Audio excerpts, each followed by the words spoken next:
मङ्गलं भगवान् शम्भुः मङ्गलं वृषभध्वजः मङ्गलं पार्वतीनाथो मङ्गलायतनोहरः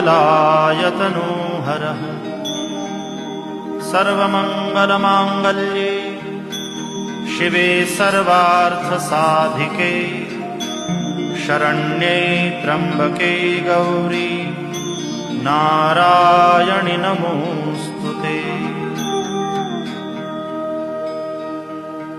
अथ मन्त्रपुष्पाञ्जलिः।